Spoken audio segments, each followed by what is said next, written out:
नमस्ते बच्चों, my self Jaiswal sir. हम पढ़ रहे हैं class 10th mathematics arithmetic progression.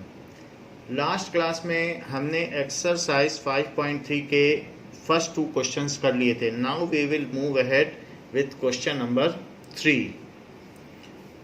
In an AP, एक एपी में ये पूछा गया है कि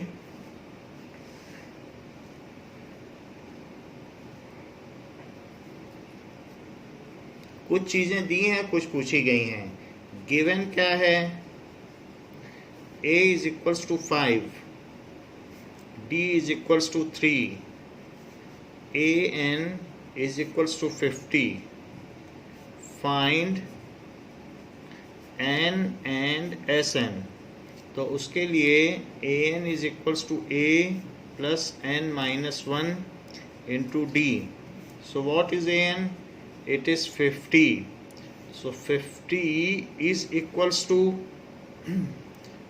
5 plus n minus 1. So n तो हमें पता नहीं है, d पता है। So 50 minus 5 को इधर कर दीजिए। 50 minus 5 is equals to n minus 1 into 3, that is 45 आया। और यदि 3 से डिवाइड कर दिया जाए तो ये n minus 1 है। 3 से डिवीज़न के बाद ये 15 बन जाएगा, और उसमें अगर 1 ऐड कर दिया जाए तो n की वैल्यू 16 आ जाएगी।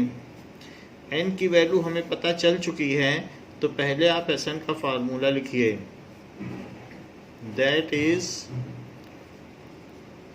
और फिर इसमें S16 आप निकाल लें। S16 पूछा गया है। सो इट इज 16/2, 2 इंटू 5, और 16 टर्म्स हैं तो 16 माइनस 1 क्या होगा? 15d, तो 15 इंटू 3।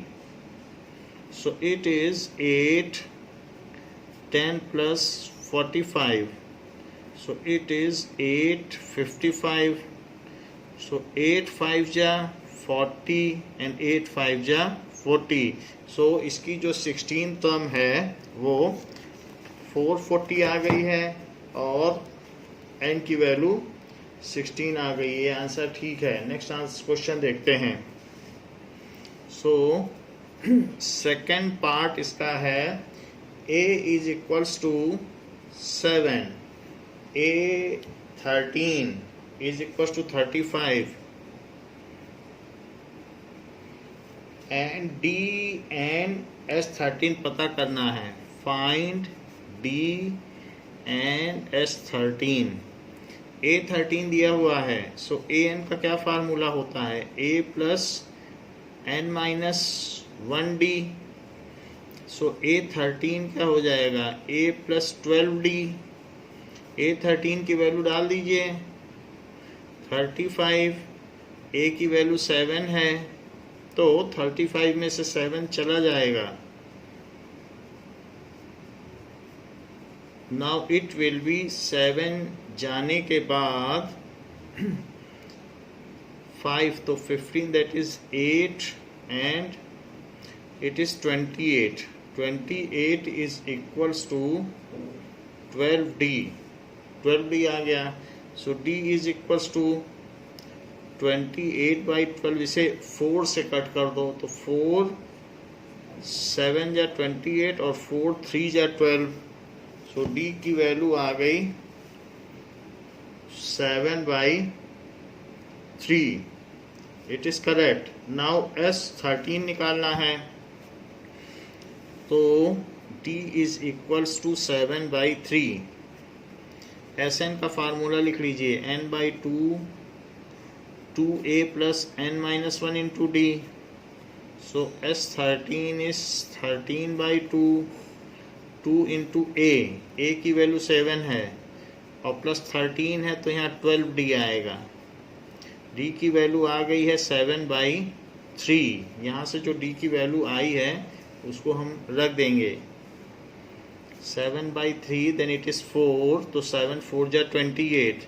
13/2 इंटू 14 प्लस 7 4 जा 28, 13/2, and this is 42, so it is 13, और अगर 2 से इसको कैंसिल करते हैं तो 21, तो 21 3 जा 63, और 21 1 जा 21, तो 273, तो इससे S13 आ गया 273, ये S13 की वैल्यू है, it is correct. Now we will see the third part. इसका कहता है कि A12 इज 37, A12 दिया है और D3 दिया है, and we have to find A and S12. Find A and S12. तो A12 की वैल्यू 37 है, तो A12 होता क्या है? It is A plus 11D is equals to 37, लेकिन D दिया हुआ है, सो A plus 11 into 3 इज 37, तो इसकी वैल्यू हो गई 37। सो A plus 33 is equals to 37, and A is equals to 37 minus 33, तो A की वैल्यू 4 हो गई। जबकि A 4 आ चुका है तो हमारी एक चीज़ तो आ ही गई है, अब हमें चाहिए S12, तो पहले Sn का फार्मूला लिख लें। सो n/2 2A plus, so this is S12 is 12/2 2A plus, अब 12 है तो 12 minus 1 कितना होगा? 11, D की वैल्यू 3 दी गई है, सो इट इज 6, 4 2 जा 8, 11 3 जा 33, तो 33 में 8 आप ऐड करेंगे तो 41 आ जाएगा, तो 6 1 जा 6 और 6 4 जा 24, तो इस तरीके से S12 आ गया 246। इसका आंसर चेक कर लेते हैं। सो 246 इज करेक्ट। सो इस तरीके से ये हमारा थर्ड पार्ट हो गया।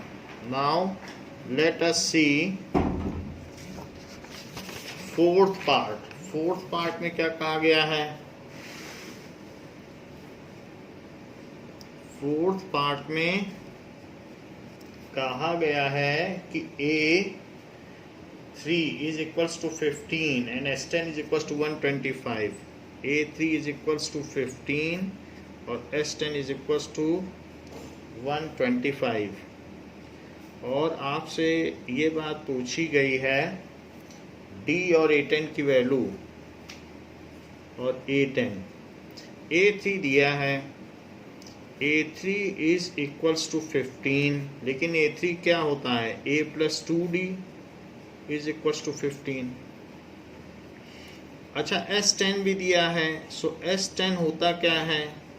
10/2 into 2A plus n-1, तो 10-1 कितना हो जाएगा? 9, और D तो नहीं दिया है, D किसी केस में नहीं दिया है। S10 कितना दिया है?